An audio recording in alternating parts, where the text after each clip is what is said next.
Hello, everybody. This is Ralitsa Vassileva. For more than 20 years, I was a news anchor and correspondent for CNN International, and now I'm branching out on my own. Together with my friends at Global Atlanta, we're trying to start something new. A series of interviews with influential people from all over the world visiting Atlanta. And just as we decided to go ahead with our project, we got lucky. The Irish Prime Minister was in town for St. Patrick's Day. So Enda Kenny is our first interview. Joined here by the Prime Minister of Ireland, Enda Kenny, who's here in Atlanta to celebrate St. Patrick's Day, but also to do a little bit of business. And why Atlanta? You're just here for 6 days. You chose Atlanta on your itinerary. Well, I was here in 1996 for the Olympics. And obviously we've had a Consul General down here in Atlanta, Paul Gleeson, which was the first appointee to that level. And you try to gauge your days in America, to the best benefit possible. Because St. Patrick's Day is on a Tuesday, you're then, the traditional business in Washington with the President and Vice President and so on. So try to build as much around that as you can. And it was appropriate to come to Atlanta for a couple of days and get involved with the meetings with the political process, business, Irish diaspora, American connections, and so on. So I have to say, I like this city. Been very warmly received here. The Irish are very good mixers, and there's a great intercultural connection here in Atlanta, Georgia. So that's why I'm here, and I'm very happy with the response that we've had. How would you describe the recovery of Ireland, and what opportunities are you offering American businesses to come to invest in Ireland? Well, we've come from a very difficult place in Ireland. We had an economy that was built and strayed into being built on the construction sector alone. And that collapsed, and banks collapsed with the recession. We lost hundreds of thousands of jobs. Immigration was rampant and just a very bad place. So government was elected just over 4 years ago, and we set out a clear plan and a clear strategy to rectify this. My consideration is that the people said to me, your mandate now is to fix our public finances and put our country back to work.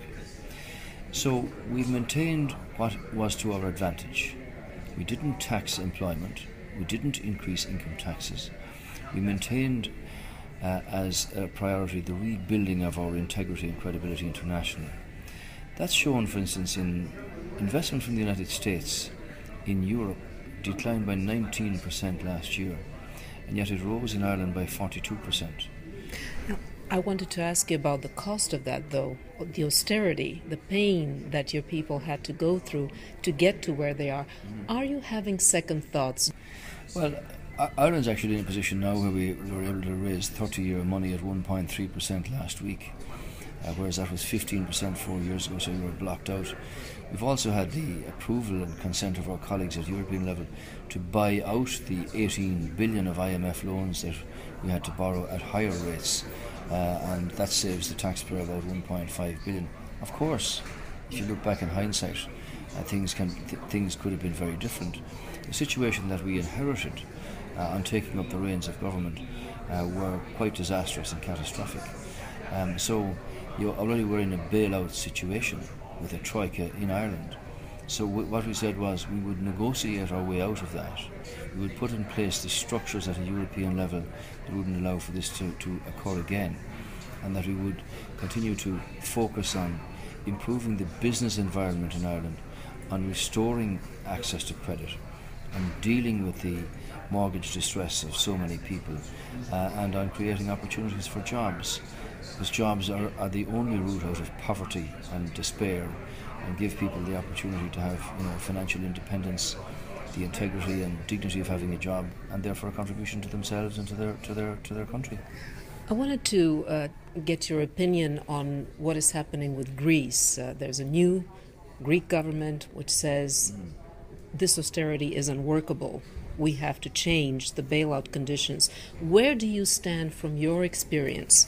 Well, from my experience, I said this to the Greek Prime Minister, Ireland is an example of a country that engaged in constructive negotiations when the Troika were in Ireland. So if we did not like something, we said, here's our position. we replace it with something else. For instance, Ireland reduced the VAT rate on the hospitality sector from 13.5% to 9%. But we did so by imposing a levy on the insurance business and the industry for a number of years. That stabilised the hospitality sector and created 35,000 jobs. So I was saying to the Greek Prime Minister, look, you can negotiate, one for the other, but focus on what it is that you want to do. So what do Greece want to do? They don't want to leave the Eurozone. They don't want to default. They don't want to leave the Euro. So what they do want is to have time and space to bring forward credible, sustainable programmes. And the European Council, including Ireland, support that. But the ball is now in the court of Greece, and they have got to come up with the programmes that can meet the future. Greece have particular challenges, of course, and we all understand that in our country the benefit of a rising economy is not felt by individual people or their families yet, though we have started to give them a modest increase in their take-home pay by restructuring the tax system, where we have little flexibility to do that. So this is a serious matter for Europe, and Greece have now got to face the political reality of what do you do? Some countries are exposed to Greece for very, very significant amounts of money. So Greece asked for time and space. They're getting that time and space, but it's shortening, and you don't want to precipitate a catastrophic situation. The ball is now in the court of the politicians in Greece. What about, I wanted to get back to Ireland. A big factor in the recovery has been the ability of Irish people to leave Ireland and find jobs in the United States. The United States is one of the key markets. You're looking for people to come and get jobs, people to invest in Ireland. So with the gridlock in the United States regarding immigration reform, where does that leave those Irish who are working here, whether legally or illegally, and your ability to draw people to Ireland? Well, Ireland has always been a country, as an island nation, we've been travelling to other countries for centuries, no less than to the United States. So the mix of culture and business and politics and music is very strong between our two countries. So from that point of view, there are quite a number of Irish firms here in the States that employ 80,000 Americans across 50 states. But the US has invested very heavily, significantly in Ireland, I suppose almost $1 trillion of assets over the last 30 years. Yes, there are, by our calculations, about 50,000 people from Ireland in the US who are undocumented. Many of them have their social security numbers, many of them are married, many of them raise families, many of them run businesses. What they want to do is to be able to contribute legitimately to the economy of the United States and to the United States country. I made this point in Capitol Hill last year at the Speaker's lunch in Capitol Building. The American national anthem refers in its last line to the land of the free and the home of the brave. The Irish have never lacked courage or the capacity to deal in hard work. 170,000 men fought in the Civil War on both sides in 1864, 1865, fought in the Vietnam War, World War I, World War II, the Korean War, all of these things. So they've never lacked in bravery, but they do lack in freedom, in the sense that they are here and they're undocumented. They contribute to the American economy. But they came here illegally, many would say. Well, they came here probably on visas in most cases as tourists and overstayed their welcome. So we cannot dictate to America what to do. Obviously, it's a matter for the American political process.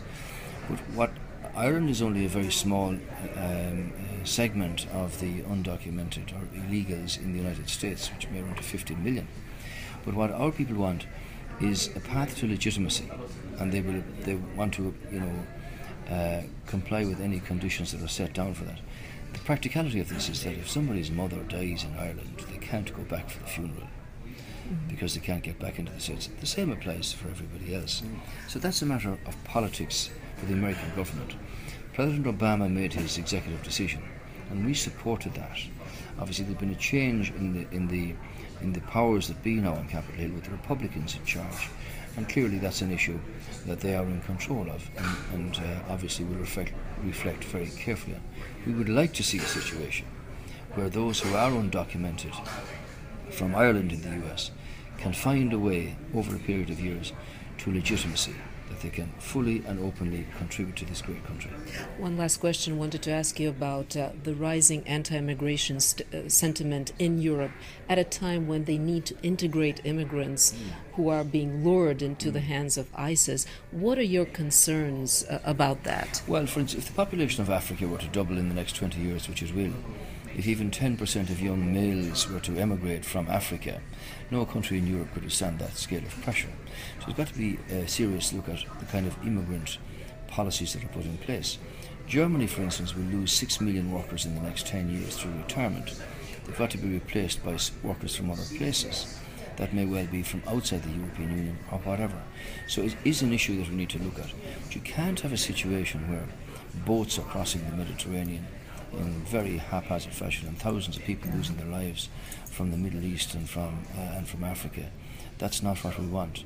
So it's an issue that Europe and European Council continue to discuss on a regular basis.